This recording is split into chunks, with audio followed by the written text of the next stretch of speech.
Good evening అండి. ముందుగా ఇక్కడికి వచ్చి మీ అందరికీ థ్యాంక్ యూ సో మచ్. నేను ఎక్కువ టైం తీసుకోను, బట్ ఫస్ట్ ఆఫ్ ఆల్ సినిమాలు చేస్తాను లేదా సినిమాలో పని చేస్తానంటే ఫస్ట్ ఇంట్లో వాళ్ళు అందరూ కొడతారండి. కానీ మా ఇంట్లో వాళ్ళు నన్ను నమ్మి పంపించినందుకు ఫస్ట్ నా ఫ్యామిలీ అందరికీ థ్యాంక్ యూ సో మచ్. నేను ఇక్కడ ఉండడానికి రీజన్ వాళ్ళే. ఆ ఫ్యామిలీ తర్వాత నాకున్న ఫ్యామిలీ ఎవరనంటే నితిన్ అన్న ఈజ్ లైక్ మై బ్రదర్. ఆయన ఫస్ట్ నేను దిల్ సినిమాకి ఫ్యాన్ని, ఆ తర్వాత ఆయన దిల్ సినిమాకి ఫ్యాన్ని, ఆ తర్వాత నేను ఆ సినిమాకి అసోసియేట్గా పనిచేశాను. అప్పుడు నితిన్ అన్నతో పరిచయం. చెలో చూసిన తర్వాత ఆయన పిలిచి చాలా బాగా చేసామని చెప్పారు. అప్పుడు అనుకున్నాం భీష్మ ఇద్దరం కలిసి డెలివర్ చేయగలిగాము. And after that 5 years back Bheeshma వచ్చింది. ఈ మధ్యలో ఈ 5 yearsలో అనుకున్న ఏవి అవ్వలేదు. సో ఎక్కడో టైం అంతా కరెక్ట్గా లేదు అనుకున్న టైంలో నేను నితిన్ అన్నకి చెప్తా ఉంటే నితిన్ అన్న అలా చూసేవాడు. అంటే సూర్యుడి ముందు టార్చ్ లైట్ వేసినట్టు నా కష్టాలు ఆయనకి చెప్తున్నా. ఆయన చూడండి ఎన్ని కష్టాలు చూశారు. ఆయన చూసి దాని నుంచి బయటకు వచ్చి ఎప్పటికప్పుడు very very positive man. So ఈ సినిమా ఇంత బాగా రావడానికి రీజను నితిన్ అన్న. అండ్ ఈ సినిమాని ఇలా తీయగలిగాను అని అంటే రీజన్ కేవలం మా నవీన్ గారు అండ్ రవి గారు వల్లే. సో వాళ్ళు నాకు ఇచ్చిన సపోర్ట్, నేను ఇప్పటిదాకా అంత సపోర్ట్ నేను ఎప్పుడు చూడలేదు. అండ్ ఈ రోజు వరకు కూడా ఏ క్వశ్చన్ అడగరు. ఆ సినిమా అంత గ్రాండియర్గా ఉంది. మీరు ట్రైలర్లో చూసింది కొంచెమే, కానీ సినిమాలో చాలా చాలా గ్రాండియర్గా ఉంటుంది. చాలా పెద్ద స్పాన్ ఉంటుంది. బట్ నన్ను నమ్మి సినిమా చేసినందుకు, ఇంత ఖర్చు చేసినందుకు నవీన్ సార్ నన్ను నమ్మి మీరు సినిమాకి ఇంత ఖర్చు పెట్టి ఏ రోజు ఏ క్వశ్చన్స్ అడగకుండా ఇంత మంచి సినిమా తీసినందుకు thank you so much sir. నేను స్టేజ్ మీద చెప్తున్నాను సార్, మీరు ఏ రోజు సినిమా తీయమనంటే ఆ రోజు బ్లైండ్గా వచ్చి సినిమా చేస్తాను సార్ నేను. మీరు ఎప్పుడంటే అప్పుడు. ఎందుకంటే very very beautiful working with you sir. Thank you so much. And ఈ సినిమాలో అనుకున్న ఫస్ట్ రష్మికని హీరోయిన్ అనుకున్నాము, కానీ డేట్స్ ఇష్యూ వల్ల రష్మిక చేయలేకపోయినప్పుడు అరే ఎలా ఇప్పుడు ఖచ్చితంగా ఒక స్టారే అంటే ఈ ప్లేస్ని మ్యాచ్ చేయగలదు అని అనుకున్నప్పుడు ఆ టైంలో నేను లీలాని అప్రోచ్ అవ్వంగానే అంత బిజీలో ఉండి కూడా కేవలం నా మీద నమ్మకంతో, సినిమా అంటే ఇష్టంతో ఇమీడియట్గా యాక్సెప్ట్ చేసింది. Thank you so much Leela. నీకు మీ మమ్మీకి ఇద్దరికి thank you so much. So మీ అసలు ఆ క్యారెక్టర్కి అయితే సూపర్ ఫిట్ అయ్యావు, నువ్వు అయితే చాలా బాగా చేసావు.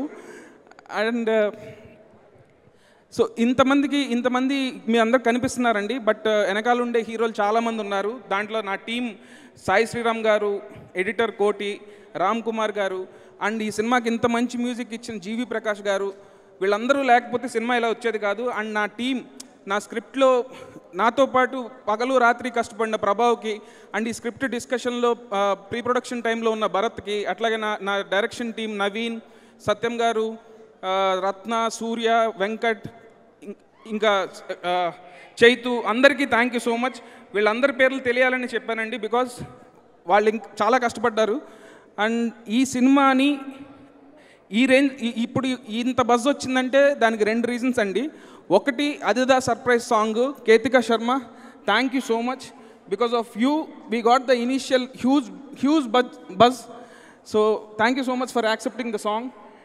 You really did a great job. And ఈ సినిమాలో ఒక ఇంటర్నేషనల్ స్టార్ ఉంటే బాగుంటుంది.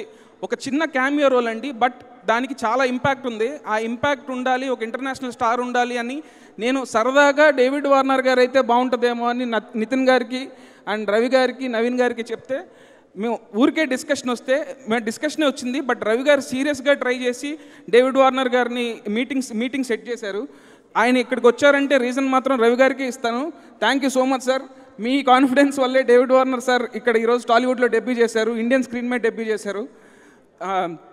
అండ్ వార్నర్ సార్కి కలవంగానే, ఐడియా చెప్పంగానే, ప్రజెంటేషన్ ఇవ్వంగానే, ఆయన ఇంతకుముందు చాలా సినిమాలు వచ్చినాయి, బట్ ఎందుకో నాకు ఆ వైబ్ రాలేదు. But I love this vibe, so డెఫినెట్గా చేస్తున్నా అని చెప్పారు. Thank you so much for accepting the role sir. Thanks a lot. మన వార్నర్ మామ, మన డేవిడ్ బాయ్. అండ్ చాలా చిన్నదండి క్యారెక్టర్, బట్ స్టిల్ చాలా సర్ప్రైజ్ ఉంటుంది క్యారెక్టర్లో. నేను టీం అందరం చాలా ఎక్సైట్ అయి ఉన్నాం. అండ్ ఈ సినిమాలో విలన్గా చేసిన మా దేవదత్ గారు బయట చాలా సాఫ్ట్, బట్ సినిమాలో చాలా హార్ష్గా ఉంటారు. అండ్ మా లిరిసిస్ట్ కాసర్ల శ్యామ్ గారు అండ్ కేకే గారు, అండ్ అసలు అదిదా సర్ప్రైజ్కి అంత మంచి లిరిక్స్ రాసిన చంద్రబోస్ గారు అందరికీ థ్యాంక్ యూ సో మచ్ అండి. నేను ఇంకా ఎవరినైనా మర్చిపోయి ఉంటే శేఖర్ మాస్టర్, మోయిన్ మాస్టర్ ఇద్దరు కూడా చాలా చాలా బాగా చేశారండి. మా హరి గారికి అండ్ మా డిస్ట్రిబ్యూటర్ శశి గారికి అందరికీ థ్యాంక్స్ అండి. నా స్పీచ్ బోర్ కొట్టించు ఉండొచ్చు, బట్ ఒక డైరెక్టర్గా అందరికీ చెప్పాలండి, థ్యాంక్స్ చెప్పాలి. బికాస్ ఇది ఒక్కటే స్టేజు, అందరికీ థ్యాంక్స్ చెప్పే స్టేజు. 100% March 28 మిమ్మల్ని డెఫినెట్గా ఎంటర్టైన్ చేస్తాం. అండ్ మా ఆర్టిస్టులు సినిమాలో పనిచేసిన వాళ్ళందరూ చాలామంది చాలా బాగా చేశారండి, అందరూ ఉన్నారు ఇక్కడ. So see you all on March 28 in theatres. డెఫినెట్గా మీరు డెఫినెట్గా ఎంటర్టైన్ అవుతారు. Thank you so much. And sorry, and మా ప్రమోషన్స్ ఇంత బజ్ వచ్చి ఇంత బాగా అవడానికి కారణం మన చాయ్ బిస్కెట్ అనురాగ్ అండ్ టీం, అలాగే మన మనోజ్ #మనోజ్. మీరు మీ టీం అందరూ చాలా బాగా కష్టపడ్డారు, మంచి మంచి కాన్సెప్ట్లు ఇచ్చారు. ఈరోజు ప్రతి ఆనెస్ట్ పాడ్కాస్ట్ గురించి వాటి గురించి మాట్లాడుకుంటున్నారంటే మీ వల్లే. Thank you so much to our Robinhood promotional team. Thank you.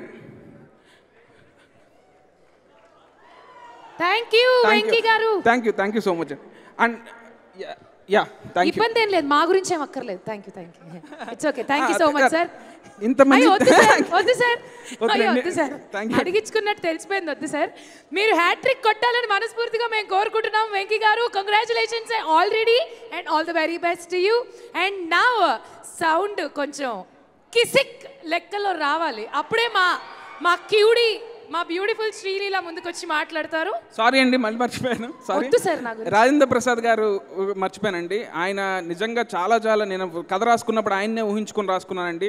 And ఆయన నేను ఊహించుకున్న దానికంటే చాలా బాగా చేశారు. అట్లాగే వెన్నెల కిషోర్ భయ్య కూడా చాలా బాగా చేశారు. సో వీళ్ళు నలుగురు రైడ్ డెఫినెట్గా మిమ్మల్ని ఎంటర్టైన్ చేస్తుంది. థ్యాంక్ యూ అండి. Thank you.